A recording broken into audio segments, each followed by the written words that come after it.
Okay student, आज के class में हम डिस्कस करेंगे ट्रांसफार्मर। तो कौन कौन से पार्ट डिस्कस किए जाएंगे वो देखिए। Introduction, types of transformer, principle of transformer, construction, working and loss of energy. और ये इस साल के लिए बोर्ड के लिए बहुत इंपॉर्टेंट टॉपिक भी है, तो इसलिए आप इस टॉपिक को केयरफुल होकर के समझिए, ठीक है।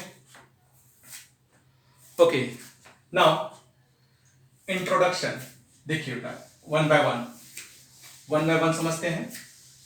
तो फर्स्ट पार्ट इंट्रोडक्शन। इंट्रोडक्शन क्या है? तो ट्रांसफार्मर क्या है? तो कह सकते हो कि ट्रांसफार्मर एक ऐसा डिवाइस है जिसका यूज लो वोल्टेज को हाई वोल्टेज में और हाई वोल्टेज को लो वोल्टेज में कन्वर्ट करने के लिए किया जाता है। यानी ये एक ऐसा डिवाइस है, it is a device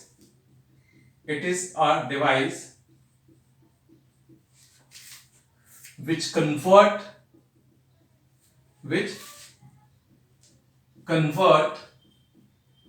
low voltage into high voltage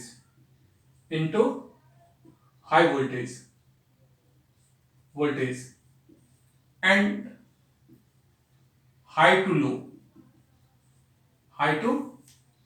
low, यानी वाइस वर्सा,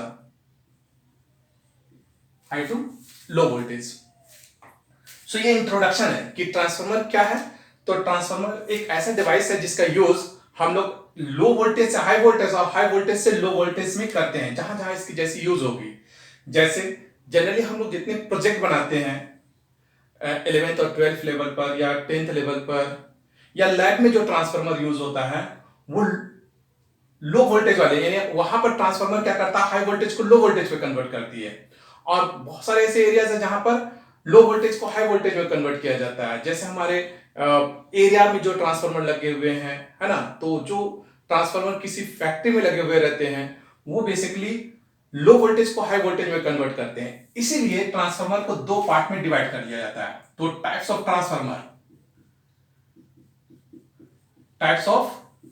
ट्रांसफार्मर ये दो टाइप के होते हैं।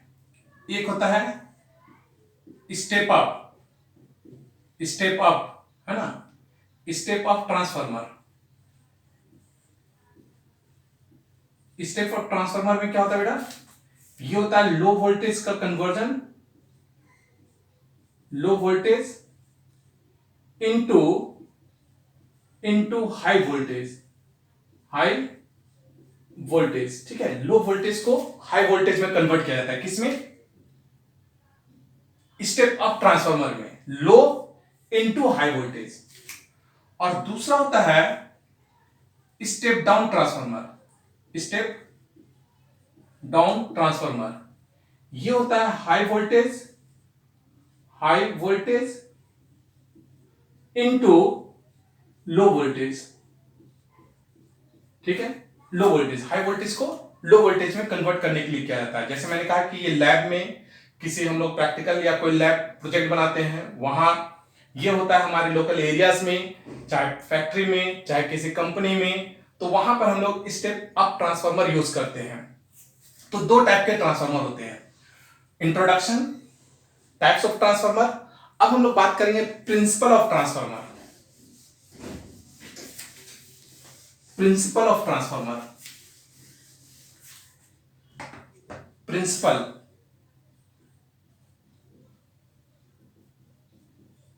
प्रिंसिपल ऑफ ट्रांसफार्मर, ठीक है। क्या प्रिंसिपल है देखिए, it is based on mutual induction. Everyone knows what is the mutual induction. हम लोग कह सकते हैं दैट इज कि whenever magnetic flux link with the primary coil changes, then the EMF is induced in the secondary coil. So it is based on principle of mutual induction. Clear है? Okay, now construction.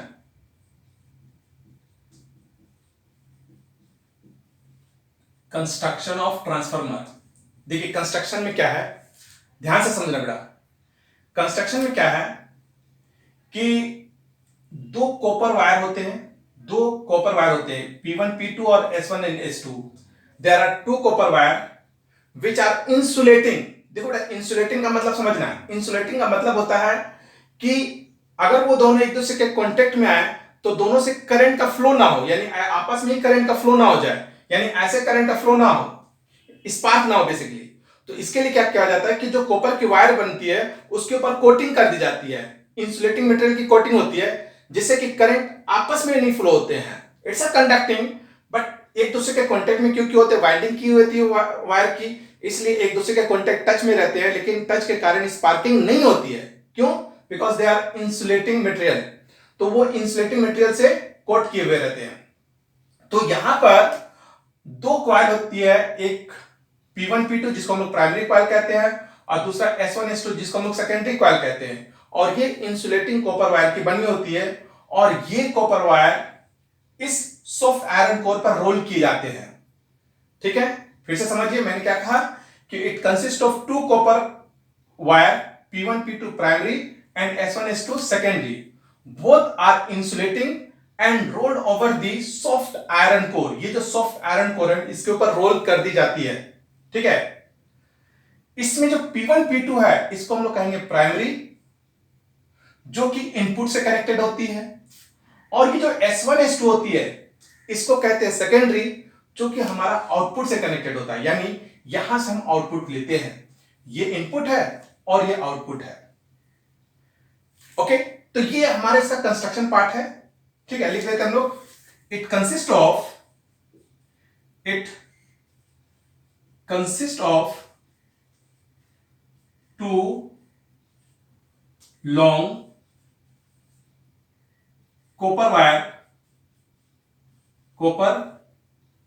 To long insulating copper wire, insulated copper wires P1 P2 and S1 S2 rolled over the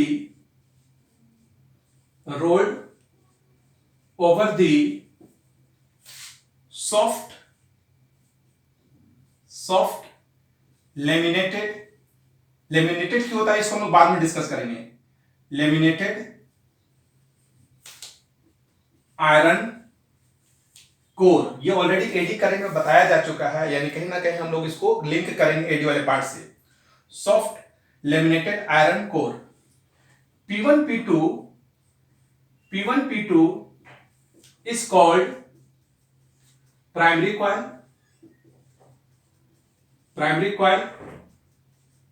connected with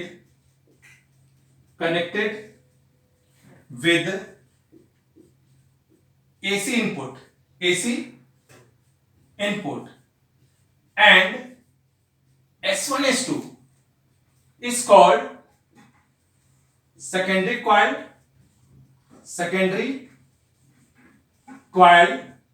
connected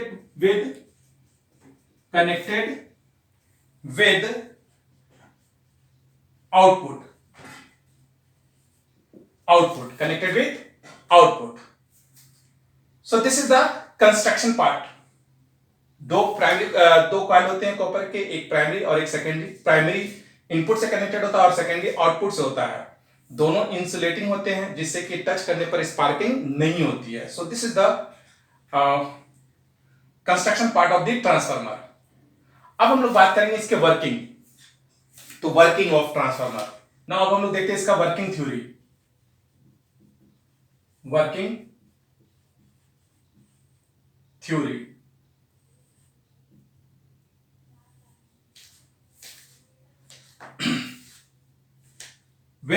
देखो working theory बहुत simple है कि जब इस यहां से AC को फ्लो कराओगे तो क्योंकि ये एसी है इसलिए प्राइमरी में जो फ्लक्स लिंक होगा उसमें चेंजिंग आएगी, क्योंकि इसके क्लोज आपका सेकेंडरी कॉइल है, तो अगर इसके फ्लक्स में चेंज होगा तो इसके भी फ्लक्स में चेंज होगा, इसलिए यहां पर एक ईएमएफ इंड्यूस्ड हो जाएगा।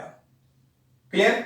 यानी ईएमएफ यहां पर भी इंड्यूस्ड हो रहा है और ईएमएफ यहां पर भी इंड्यूस्ड होगा। यहां फ्लक्स चेंज हुआ तो उसके कारण फ्लक्स यहां भी चेंज होगा, क्योंकि ये दोनों एक दूसरे के क्लोज हैं, तो उससे सेकेंडरी कॉइल में भी ईएमएफ इंड्यूस्ड हो जाते हैं।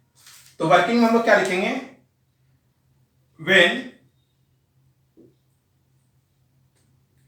when AC is on then magnetic flux linked with primary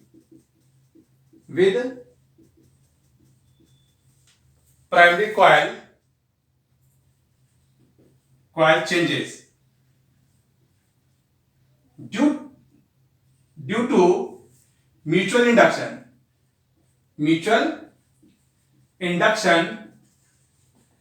magnetic flux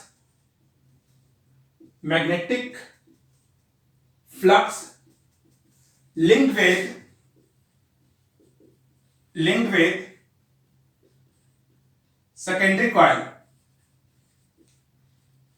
secondary coil also changes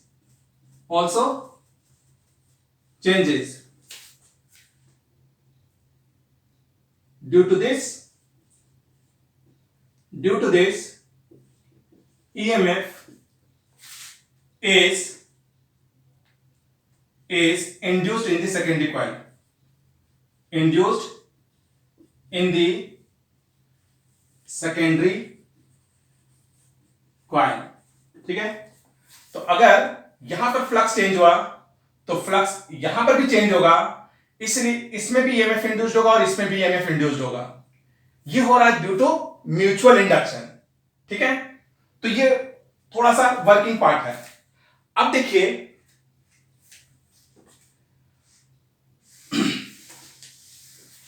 मान लेते हैं late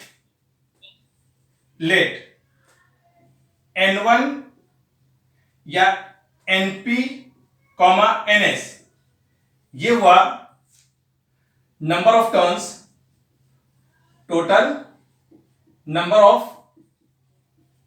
turns in primary and secondary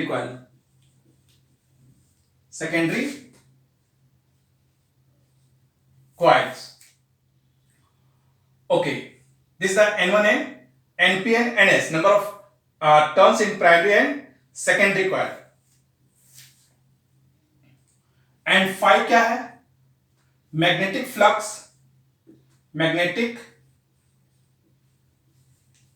flux linked in each turns of primary and secondary coil in ideal case। देखिए ये point important है, यानी ये कहीं ना कहीं एजम्पशन की भी बात कर रही है पॉइंट। आइडियल केस का क्या मतलब है बेटा, आइडियल केस का मतलब हुआ कि हम ये मान के चल रहे हैं कि जो फ्लक्स इस प्राइमरी में है वो टोटल फ्लक्स सेकेंडरी में लिंक कर रहा, that is there is no leakage of flux. यानी हम लोग ये मान के चल रहे हैं कि जो प्राइमरी में जितना भी फ्लक्स था वो टोटल का टोटल सेकेंडरी में लिंक कर रहा, इसलिए किसी तरह का फ्लक्स का लीकेज नहीं हो रहा। This is our is equal to NS divided by NP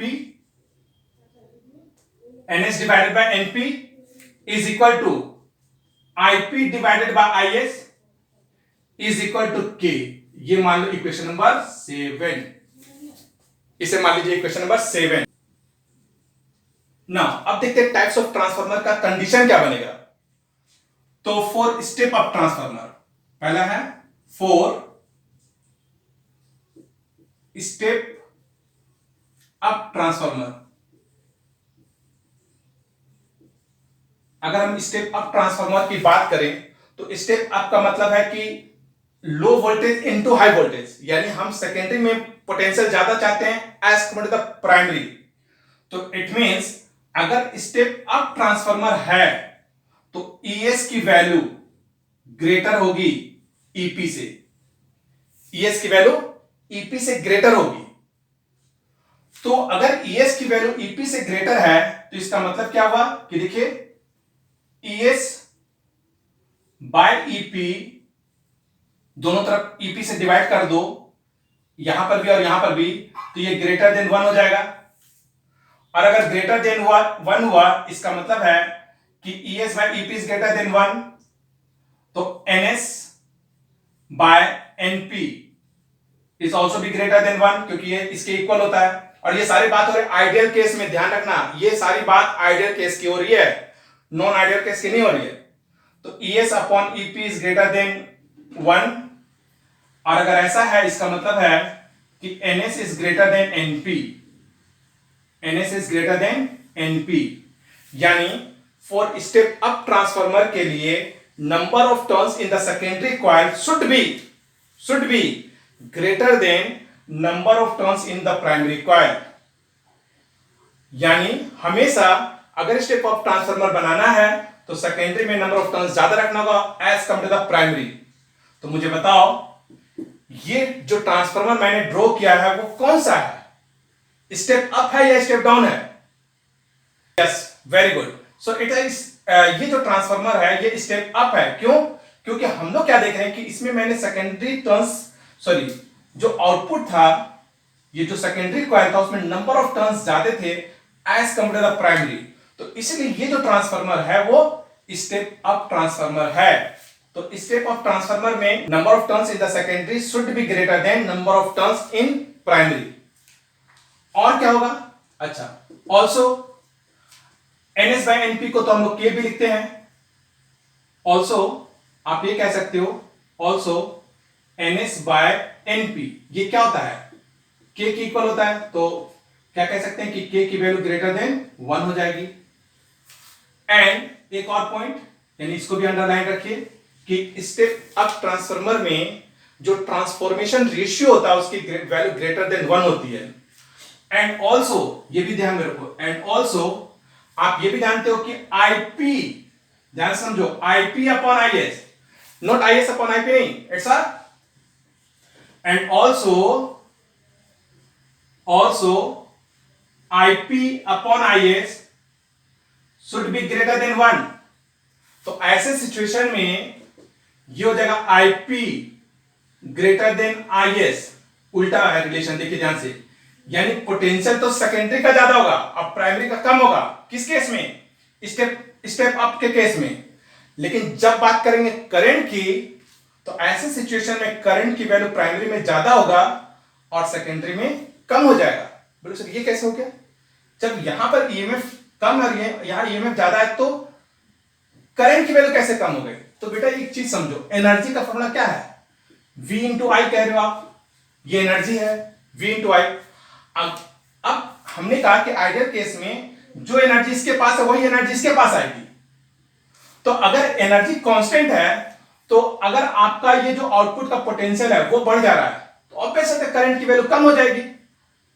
simple सा कॉन्सेप्ट है कि अगर पोटेंशियल इंक्रीज हो रही है तो करंट की वैल्यू डिक्रीज होगी ही होगी, तभी तो ये पार्ट कांस्टेंट होगा।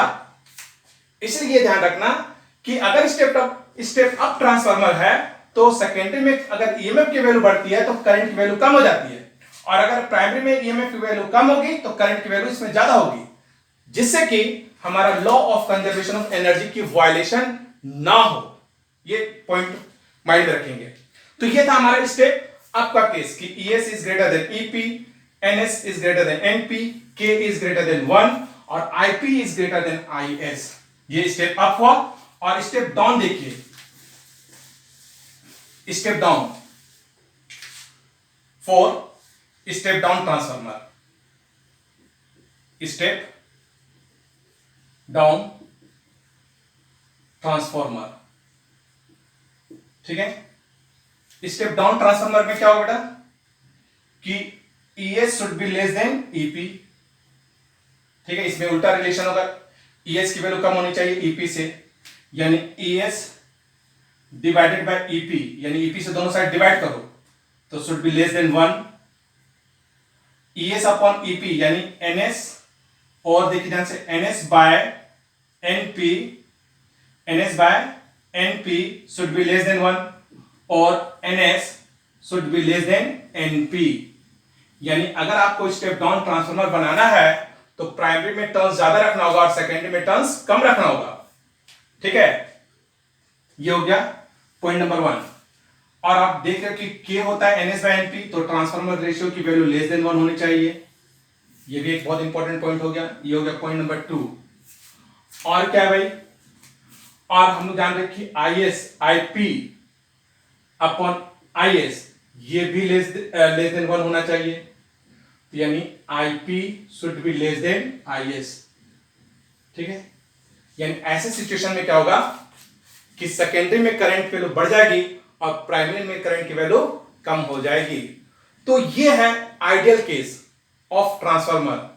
तो माइंड में रखना, ये मैं बार बार बोल रहा हूं कि मैं ये डिस्कस कर रहा हूं आइडियल केस का।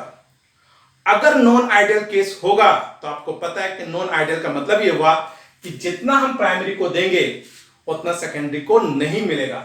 इसलिए एक केस हम लोग नॉन आइडियल का भी ले लेते हैं। ठीक है, तो देखिए नॉन आइडियल केस,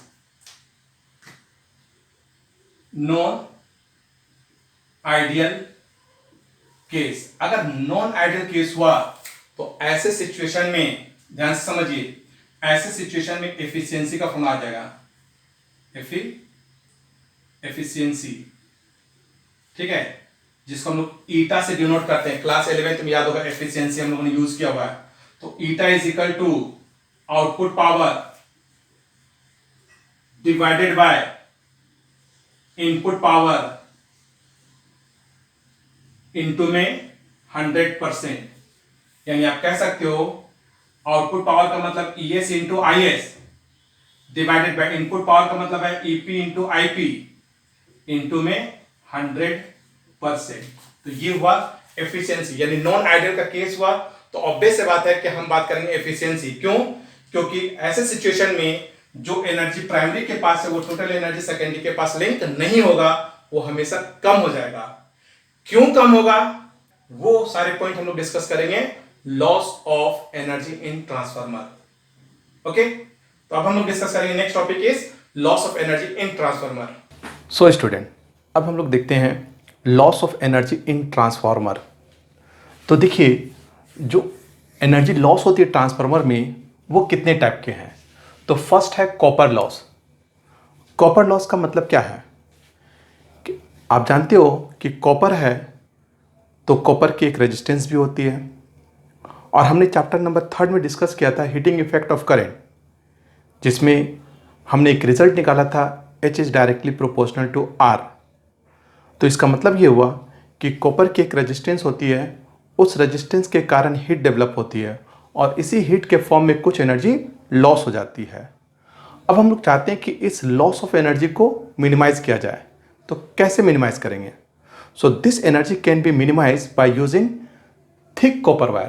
देखिए thick copper wire, thick copper wire से क्या होगा कि उसकी क्रॉस सेक्शनल एरिया ज़्यादा होगी, तो क्रॉस सेक्शनल एरिया ज़्यादा होगी तो उसकी रेजिस्टेंस कम हो जाएगी। क्यों? क्योंकि हमें पता है कि R is inversely proportional to A होता है।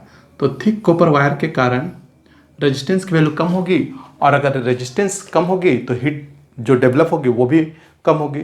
सो we can minimise by using thick copper wire. So ये था हमारा first loss of energy. Second type का जो लॉस ऑफ एनर्जी होता है वो है eddy loss. Eddy loss, eddy loss क्या होता है कि जो हमारा सॉफ्ट आयरन कोर है, जब उसमें मैग्नेटिक फ्लक्स चेंज होती है तो एडी करंट डेवलप हो जाती है, और हमें पता है कि एडी करंट का प्रोड्यूस होने का मतलब है कि एक एनर्जी का लॉस हो जाना। तो इसका मतलब है कि some energy is loss due to production of eddy current. So how we can minimize this? So we can minimise by using thin laminated iron sheets.